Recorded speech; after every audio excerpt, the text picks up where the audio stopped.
Hello everyone and welcome to the program Talksport on Global Television. I am Samuel Odi. Many thanks for joining on today's edition of the program. You know, a whole lot of exciting things have been happening in the world of sports, looking at the transfer windows, and that for football, the transfer windows are closed. The whole January trade section has been done. We saw lots of, moves, but most of those moves didn't really, shake a lot of persons because of the fact that it happened mostly on loan basis. But the big names that were almost transferred or sold to a different club are names like Victor Osimhen and other, big other names, but they couldn't move due to the fact that either the club not wanting them to leave or there's certain clause for the payment of the player is not always met. So most of these reasons now are behind the major cause of some players not being transferred or being loaned out to a specific club. So we'll be talking about that. Also,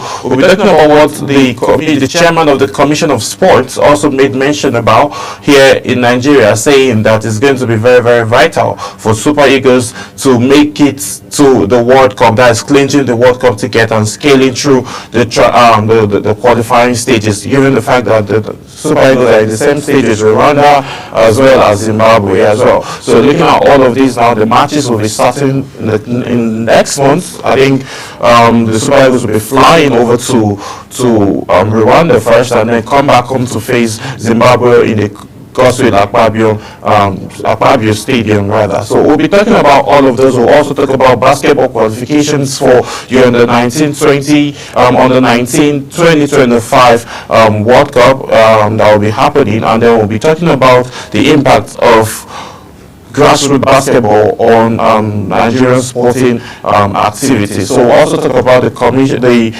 basketball games, the 20th edition of the Doritos International Basketball Competition that is going to be kickstarting in Lagos. So we'll be talking about all of those on today's edition of the program. I'm not alone in the studio. I have a coach seated next to me, Coach Lawal Odadi, the head coach of Gilali Basketball Academy here in Abuja. Good morning, Coach. Good morning, sir. Yes, thank you so much for joining us on today's edition of Talksport.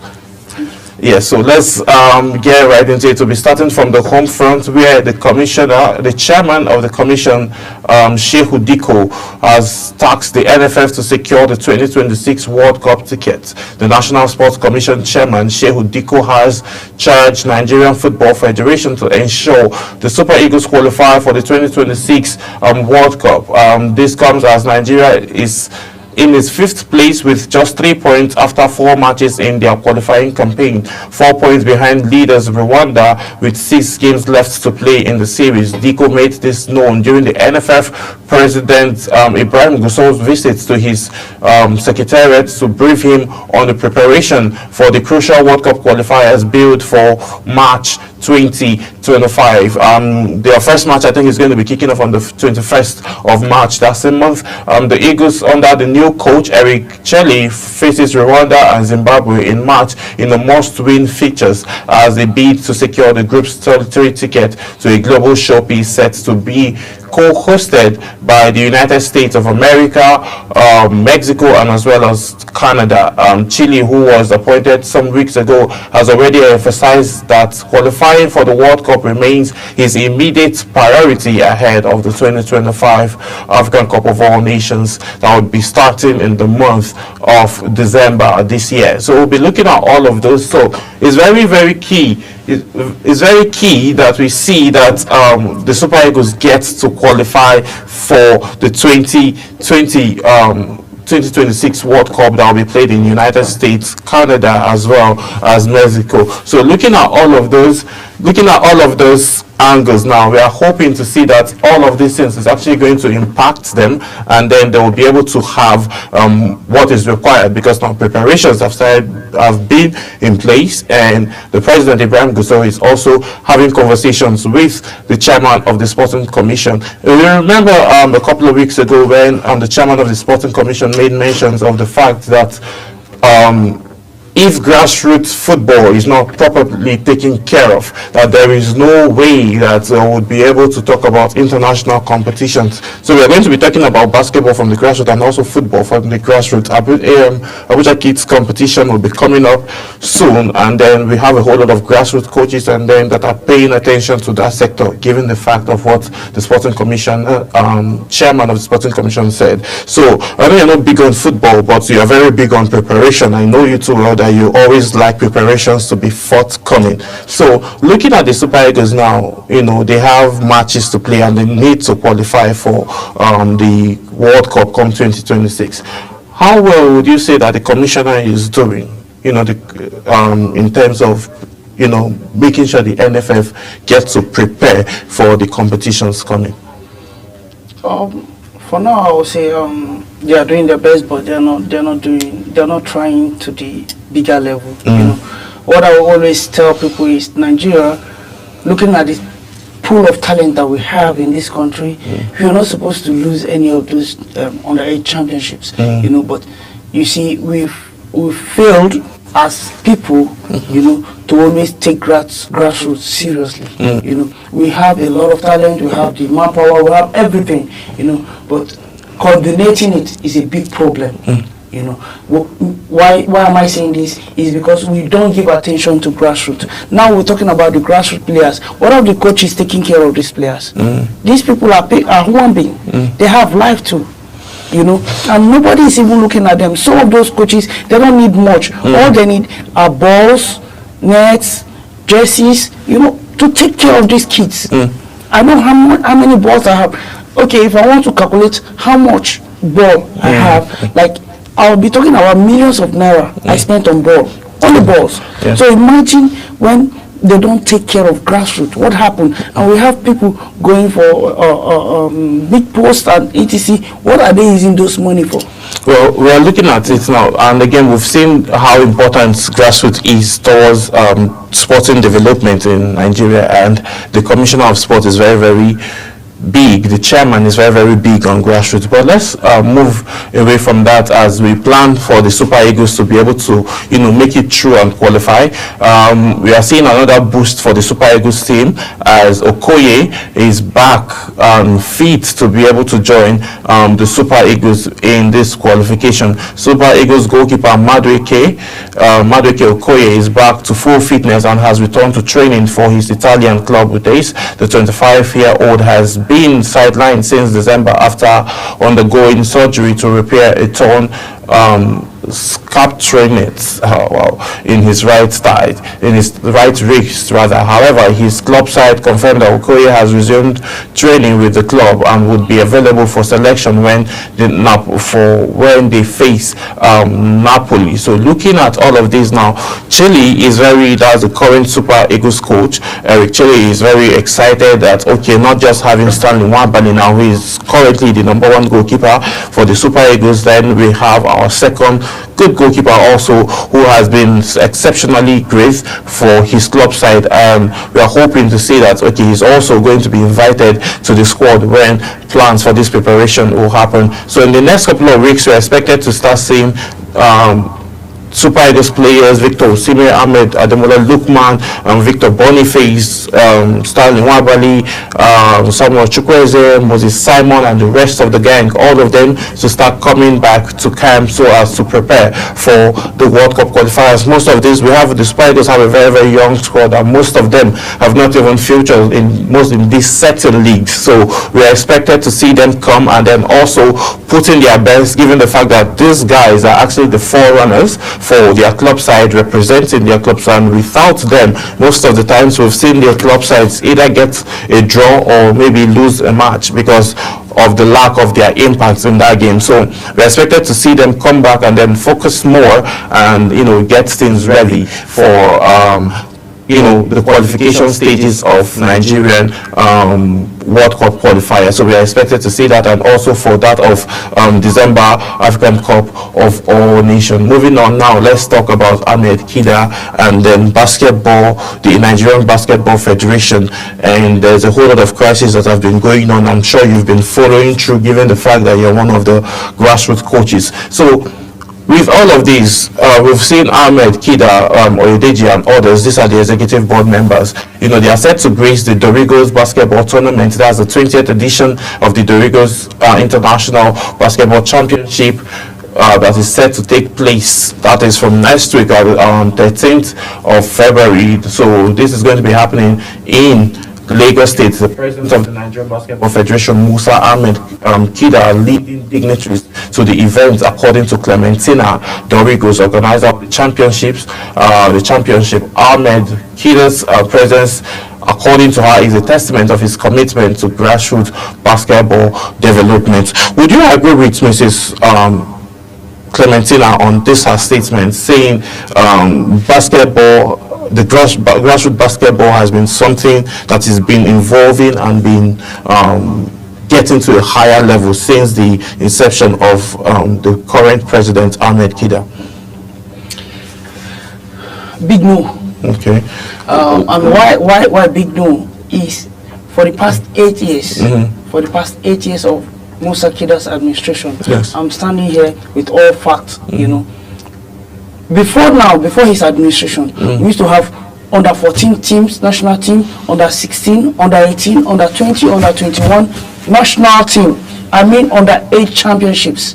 Do you understand? Nigeria being represented outside the country, you know. Now, this gives a whole chance to raw talents found from the grassroots. Why am I saying this? Now we have the Milo, we have the Division 2, Division 1, and etc. down to the league. During that time running, I've proved you where I told you that before now there's prize money tag on Nigeria Basketball League. Yes. Down to over 20 million. You know, subsidy given to basketball teams like club sites like Gombe Bulls, Kano Pillars, Lagos Legends, Warriors, and etc. I can name over 30 teams, you know, that play the league. And if you don't do well, you find yourself being relegated, you know, because there's high competition. Basketballers at that point, they were making so much. And the parents of these kids, yes, you know, are human. They're also looking at the future of their kids. You know, they don't want their kids to be involved in something that is not going to yield results tomorrow. Yeah. You know, so I don't understand where you just use I call that social media propaganda. You know, you just want to talk. You know, it's just like the last league that was being played. Yes, that led to the CAF, the BAL competition in Rwanda. Let's talk about that for a bit. It's normally those leagues usually take up, if my memory serves me right, to get that qualification, that Nigerian league, most of the times it takes up to 2 to 3 months. But this time around, we witnessed that it was played within a very short frame. I think 2 weeks. A week, 2 weeks. I think that's 2 weeks technically. I think it took like 10, 12 days for the competition to finish. So looking at all of that now, we saw that all of this was played in Rivers State, and then in the home court of Rivers Hoopers, and then Rivers Hoopers have been the one for over 2 years now representing Nigeria in the BAL competition that happens in Rwanda. Now, this competition was played on one court for 12 days, and then the Rivers Hoopers, obviously that's their home court, they are used to the game and everything, and then they got to qualify. What is wrong? Why are we facing this current situation? Why is the Nigerian Basketball Federation not having enough time? Does it have to do with budgeting? It all deals with the administration. Okay. You know, because if the administration, like right now, they roll out annual, what's it called? Annual program for the year. Yes. What they're going to be doing. That's the same thing they did last year. They're going to have Division 1, Division 2, down to the league, this. Nothing like that came up. That's why I'm telling you, it's a social media propaganda. Now they, like 2 years ago, 3 years ago, they invited teams from different states that they're going to give subsidy to every team. You know. Wait, this subsidy, let's get it right. What's this subsidy? No, subsidy is actually some token given to everything to cushion the effect of travels, hotel accommodation, feeding, etc.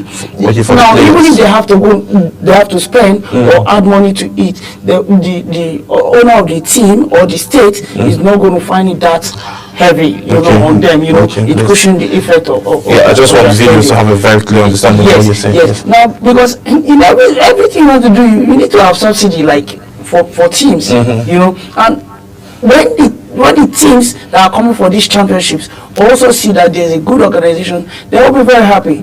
Now, I will even talk about the Dams championship that was held in December in Kogi State. It's far better. You could notice that championship right from the onset. You know, there's prize money, there's first place, second place, third place, tagged on it. See, it's clear that this, if you win this, this is what you're going to get. If you take this, this is what you're going to get. Now, the Nigeria Premier League, do they set that? Nothing like that. Now, at the end of the whole championship, for maybe roughly 2 weeks, and they gave like just ahead somewhere, and they gave them 1 million. Now, and that 1 million is not pronounced. Why 1 million?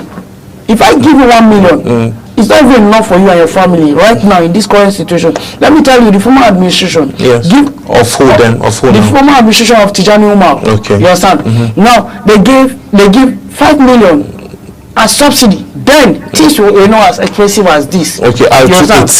To a team, 5 million subsidy. You understand? For every team, you know, for their travels and etc. Now that time, that is when we have league.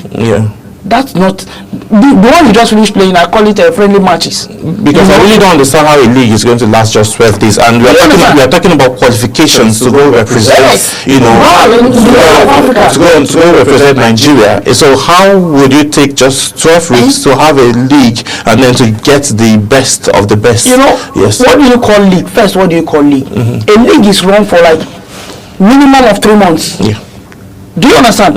Now, Tijani Umar will run league like 3 months, 5 months, 6 months, 8 months. Now, if you like in the NBA, they run the league for like 6 to 8 months. And that's career. Do you understand? And these people are being paid. Do you know during the Tijani Umar? Go and ask. I'm not kidding about this. During the Tijani Umar, players in Nigeria don't find any reason why to travel. Why? Because they were earning the money here. You understand? And some players outside the country started coming back home. Not even only Nigerians. Some foreigners started coming to play in Nigerian league. That's how tough it became. Now, listen. Sorry, before we go, I am asking. Now we want players to represent us outside the country. You understand? And we're looking for foreign players. Those are players that have been developed during that Tijani Umar's administration. You understand? Where are the players that we are bringing up today to represent in the future? Now, this is what I'm saying. Like in the football news that you're talking about, we go around the whole country, look for raw talent, like people like Daniel Mokachi, Samson Siasia, Emmanuel Amonike, Rashid Yakin, like raw talents, people that will play ball for you, and you look at them, wow. I'm talking about the football side. It happens in the same basketball industry, whereby when you bring the homemade players and bring the foreign players, man, the foreign players are scared to lose their spot, because these home guys are going to give them one.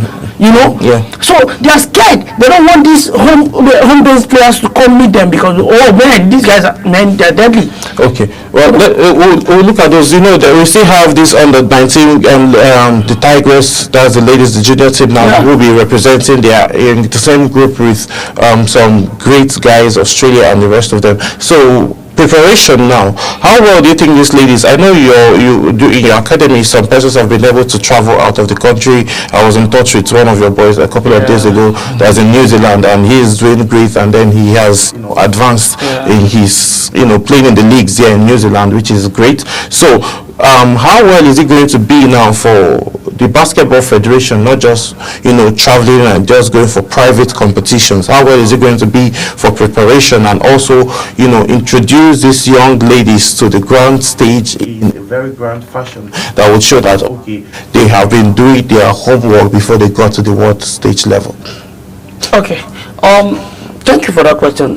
Before now, during the former administration, because I always refer to before and now, that's make up the present and the future. So like before now, if national team like under 18, under 15, under world is preparing, they prepare for like 4 weeks, a month. You see the preparation, and this is not hidden, sir. This is not hidden. Not like this administration of ghost workers. You understand me? They'll just tell you, they'll just go and watch one private championship, maybe a little side attraction. Yes. Oh, I think that player can play. I don't, he's my friend. You don't do that in basketball, sir. You need to look for players that can give you results. Do you understand? We're talking about world champions. It's not about who likes me. You understand? Whether the player likes me or not, it doesn't matter. You understand? If this player can produce results for the country, why not go with the player? All I need is her attitude or his attitude. You understand? Does he have the right attitude to represent the country?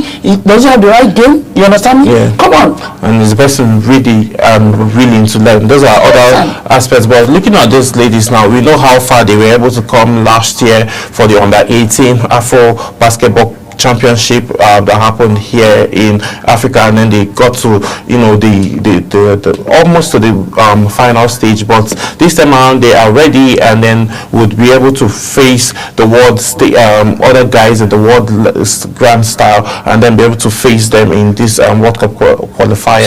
Sorry, if I'm not going too far, Yes. these girls, I know all of them. Yes. If these girls are here one-on-one without any pressure to tell you what they face. Yeah. Well, we will be able to get one of them, maybe hopefully when they get back from the competition, that they know how the whole journey went. Well, let's talk a little bit of basketball now, as football rather, as the program continues. Newcastle defeats Arsenal to reach the EFL Cup final. Newcastle United secured their place in the EFL Cup final after commanding a 2-0 victory over Arsenal in the semi-final second leg, sealing a 4-0 aggregate win over the Gunners.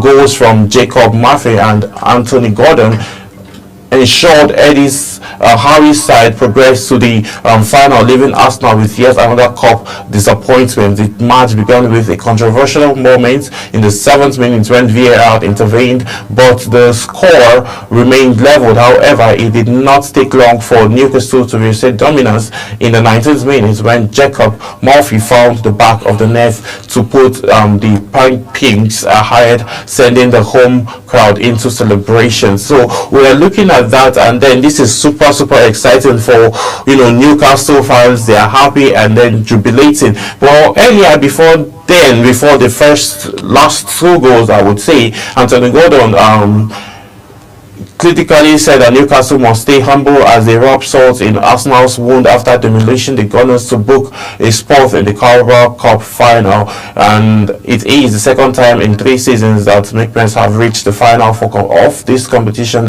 after being overcome by Manchester United in 2023 as they hunt a major first domestic trophy in 70 years. Jacob Murphy opened the scoring after 19 minutes as he tracked home from the rebound after Alexander Isak's effort to hit the post. Now, a lot of persons have argued that the goal that was cancelled.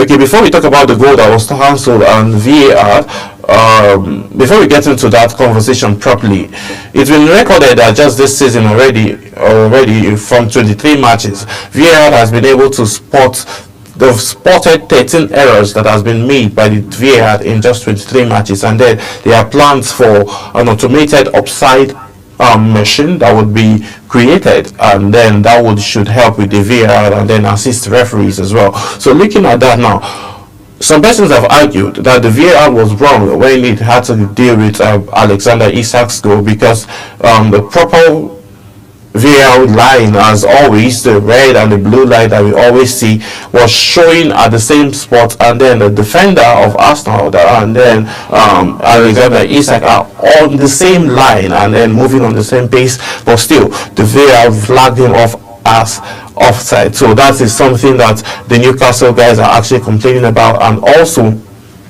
we've seen fans also react negatively, and then the referee had to come to explain in details the reason why that had to be an offside. So all of these things are stuff that are being looked into, and then before the end of the season, reports reaching us that a new technology is going to be introduced to help cushion this effect of errors by the VAR. So we'll be having more conversation about the wild trades that have happened in the NBA currently now as we speak. Jimmy Butler is now the newest member of Golden State Warriors, and as well as Devin Booker has now cleared the scoring, becomes the leading scorer for the Suns, Phoenix Suns. But we'll be going on a very quick break. When we return back, we'll be having most of these conversations. Please do stay with us.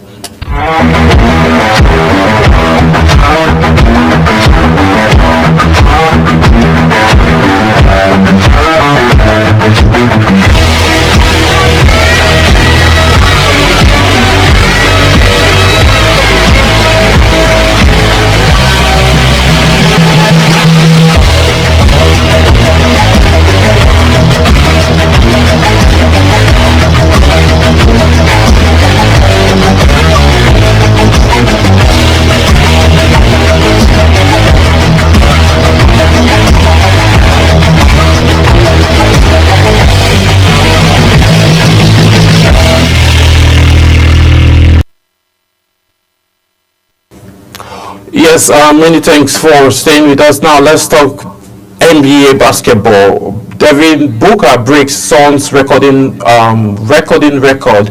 Despite the fact that they lost to Portland, he broke the Suns all-time record.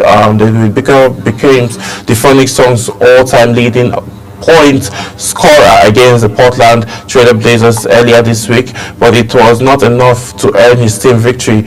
Booker topped the game scoring chart with 34 points to surpass Suns legend Walter Davis, a total of 15,666 points. However, he missed a free throw at the end of the overtime that would have leveled the game, with Portland claiming a narrow 121-119 win over David Booker's team. Booker's reached the milestone with a three-pointer in the third quarter, sparking a warm-up reception from the Portland crowd before hugging his family on the sideline at the next time out. The four-time All-Star has also spent his entire career at the Phoenix Suns, making 642 appearances since being the 13th overall pick in the 2015 draft. Davis, a six-time All-Star, played in 766 games for the Phoenix Suns between 1977 and 1988. What's your reaction to this? You know how David Booker is. He's a great player, being teamed up with Kevin Durant, and also was one time with Chris Paul, who now moved to Golden State Warriors, and then now is in the Spurs. So how would you say David Booker, his career has been thus far? Wow, he's a great player, and the career has been so good and amazing for him. I think that's after a lot of hard work, I know. And him going down to Golden State Warriors. Oh man. No, he didn't get to it. Jimmy Butler actually got to Golden State Warriors, and David Booker just clinched the record of the highest scorer of Phoenix Suns, and literally he has been the one carrying the team way before Kevin Durant came to join him in the Phoenix Suns. And then we are looking at a whole lot of incidents that will be happening. But now we are having rumors again that Kevin Durant is having plans of leaving Phoenix Suns. But let's talk about the shocker of all shockers. Last week we noticed that Golden State Warriors are having talks with Kevin Durant on the fact that they want him to return back to the Golden State Warriors, because at the end of last season, Draymond Green made mentions of the fact that for Golden State to be able to win on that championship, they would need Kevin Durant back. So now they made moves, and then he said that's talking about Kevin Durant now, that he's not having intentions to reunite with the Golden State team and then go back there to play. So just this week a few calls were made, and then early hours of this morning the business deal was sealed for Jimmy Butler to be in Golden State. So talking about Jimmy Butler, Stephen Curry, and Draymond Green, this power three, how well do you think they can be able to do, and do you think they can be able to contend for a championship with this squad? They're gonna be a big force to reckon with. Like for the three of them, I think that's a good connection, because Draymond Green in the mix, yes, is gonna really help do a lot of dirty work. I know what I'm saying. Then, but it's gonna be good if they get a Durant back, though. because they're going to get the rings, Okay, talking about rings are actually the most important things when it comes to basketball. And then now having Jimmy Butler in the mix now, I think it's actually great to have Jimmy Butler to the Warriors. And looking at all of those, we are hoping that he will be able to, they would get the play of Jimmy Butler, because play of Jimmy Butler is different from regular season Jimmy Butler, because we saw what he did in 2020 when he was facing the Lakers, likes of LeBron James, Anthony Davis, and Ronjo, who are on the Lakers team at the time, and then he was able to drag the NBA finals down to Game 7. That tells you about different kind of players. We have different kind of players. There are players that are just training for training. Yes. There are players that they always show up, like they become when you need them to show up when it's championships. Yes. So Jimmy Butler is also that kind of player who always shows up and then takes it off. But now there's this other trade that still have people going nuts, the Luka Doncic and Anthony Davis trade. Looking at those angles now, people have been saying a whole lot. What is your reaction to that trade when you first heard about it? For me, I would say it's all about the personality, of the players, and a whole attitude need to be curtailed with the young players coming up right now. Yeah, I'm serious about it, because there's a whole lot of things going down in the NBA and etc. So a whole lot of attitude need to be like, they need to take time to check themselves again, on attitude. Talking about attitude, I guess it's the attitude that led to all of the trading, because Anthony Davis is a big guy, right? He's 6'10", if I remember. He's 6'10", there about almost 7'1". So he said he wants a big man. While he's a big man already, he needs help. That's what he's trying to say, that he needs help on the Lakers side. So, and he has someone of LeBron James on the same team, and LeBron James have always been very vocal about liking and being friends with Luka, and Luka being his favorite player. So I think that contributed to the fact that the trading happened. But now, looking at it in the long run now, do you think the Lakers are going to benefit more from this trade, looking at the fact that Luka is very young, he's 25, and we know he's a very great player. For the past 7 years that he has been in Dallas Mavericks, he has been the one carrying the team for the past 7 years. So in the long run now, do you think in the next 3 to 5 years, if Luka remains in the Lakers and getting help that he requires, because obviously LeBron James, we are not certain if he has 5 more years to put in basketball. He's currently 40 years old, so we don't know if he has 5 more years to put in. So do you think having Luka and LeBron, and maybe building around him and Bronny James and other players, do you think in the next 5 years the Lakers will be able to win a championship? The Lakers are going to be somewhere, but they have to do more on that trade, because they have to bring somebody in though. But who do you think they can bring in? Because currently now the Lakers now don't actually have a big man, and then we've seen people now talking about the big man. You see the Anthony Davis that you talked about, like he can handle the ball. Basketball right now doesn't revolve around just the big man. Now we have the big guys come out to throw the shot, come out to handle the ball, take the ball in. They're doing a lot, they can shoot from outside. And now they need help. Yes. They need other helps. So if they don't get a good big man to help him, it's going to be a big problem. Okay. Because you have to come out, get the ball, maybe take the ball in, shoot some shot. Who helps him? Just in case he misses. But no, there's another concern. For what you're saying now, I think we need to make the Lakers now need to. I think their plan is for them to build around Luka, because now I think the main reason why Anthony Davis even came to the Lakers in the first place was to help them win a championship in the bubble, which happened when we witnessed Dwight Howard was playing with the Lakers at the point, Ronjo was playing with the Lakers at the point, Anthony Davis was there, we had LeBron James was there, and then all of these guys were obviously around, and then we have the Chenzo, who is also coming off the bench almost like a sixth man for the Lakers at the time. We saw the impact, and then they were able to win that championship. So immediately after that 2020, we witnessed Dwight Howard moved to China, and Ronjo also retired. Then we now got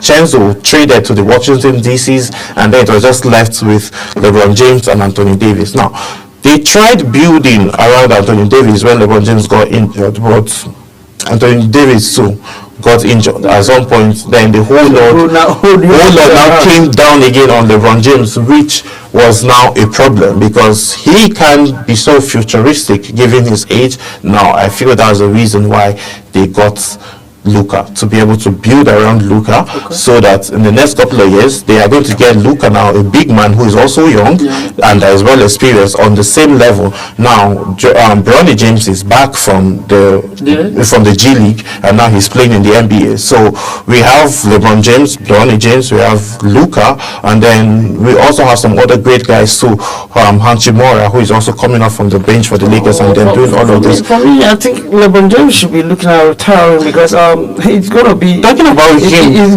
going to be a great time for him to retire, because if he stays, there's one thing about retiring. You retire when you have value. Let's talk about. Let me ask you a question now. Do you think LeBron James can win a championship with the current Lakers team?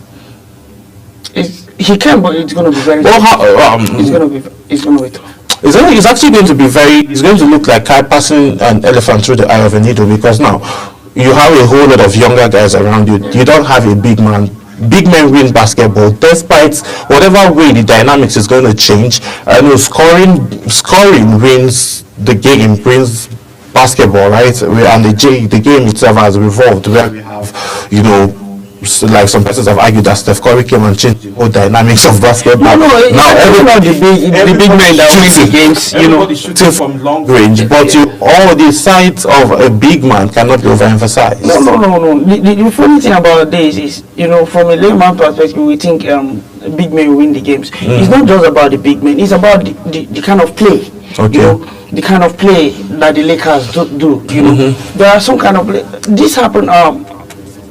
How many years ago when Chicago Bulls shocked the world?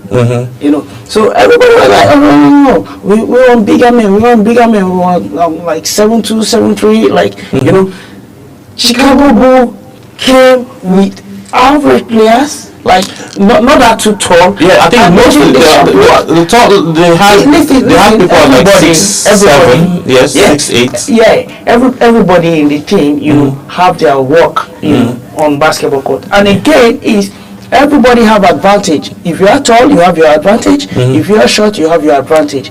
So it's all about the place of advantage for every player. And when you see your advantage, you make use of it. That's it. So looking at those angles now, you made mention of LeBron James, retiring when he has value. I know with LeBron James, even as much as he wants to play and as much as he will also be thinking about his age and his body and wanting to retire, he would also want to retire with a trophy. That is going to solidify it. He's a high all-time scorer of the NBA and all. So if he retires with a ring, it's going to be great. But for me, in my own opinion, I feel if he gets to Cleveland, if he gets traded, if they can work out a trade for him to get to Cleveland, playing with Devin Mitchell and Isaac Okoro and the rest of them, I think he would be able to win a ring. Why do I think that? Because looking at the Cleveland now, they have a very, very good structure. They have a very good team. He has played. Ohio Cleveland is his hometown, so he has played there. He has won them a championship in 2017 against the Warriors when they came down from 3-0 down to win the championship.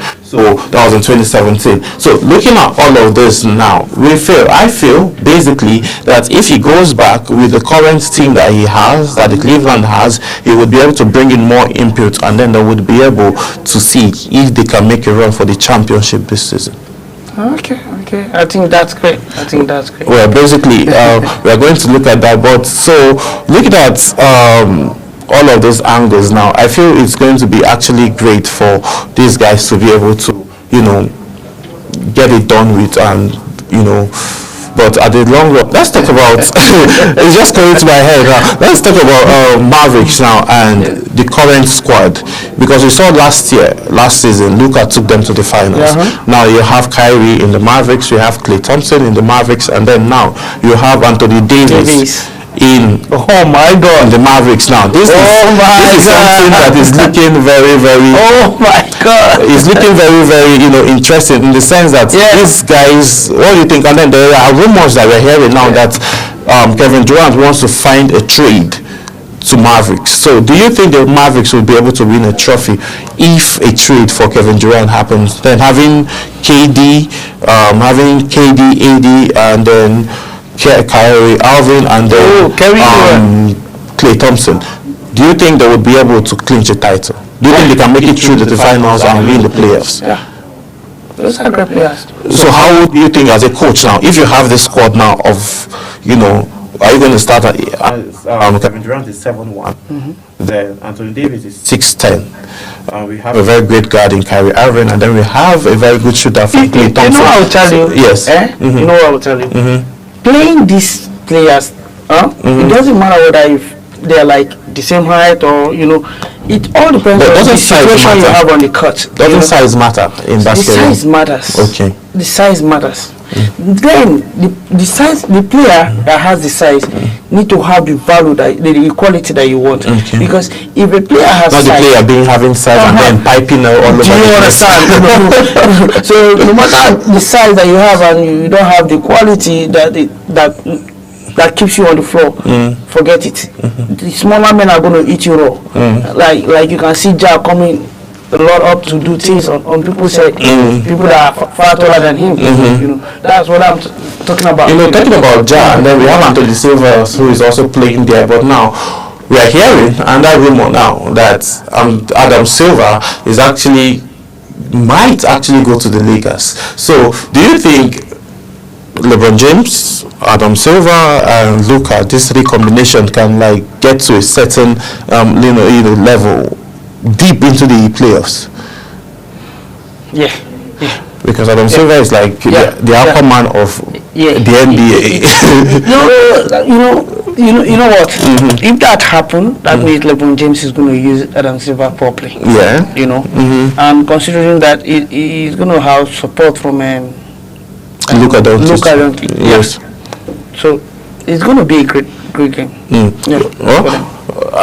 are hoping to see a whole lot of shockers that will be happening. Though this weekend, that's when we'll be seeing the whole transfer windows will be coming to a close, both in football. That of football ended in January, in the next couple of weeks, after the the All-Star games that will be happening the next couple of weeks. That's from next weekend, to be more precise.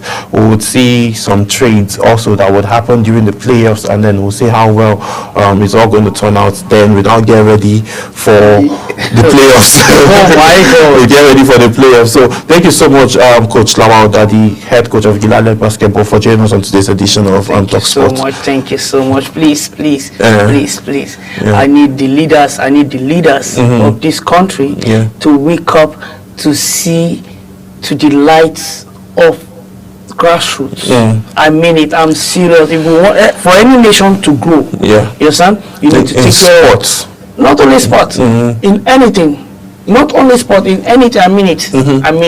Like if you want any nation to grow in anything, you have to take care of your grassroots. You have to take care of ladies, ladies, grassroots and ladies. I know why I'm saying this. When we started getting the basketball right was when we started taking care of the ladies, and most of the ladies that play basketball started leaving the streets. You understand? They don't see any reason going back to the street for anything. Okay. Yes. But while taking care of the ladies, you would still have to be very careful, so you don't find yourself in the situation where the Spanish FA president is actually finding himself now at this point. So while you take care of the ladies, just be very careful. Take care of them only in terms of playing basketball. That's just it. So basically, we're hoping that sporting development, and then coaches and then agencies, stakeholders will be able to invest more in grassroots so as to help, grassroots development in Nigeria. Just like you rightly mentioned,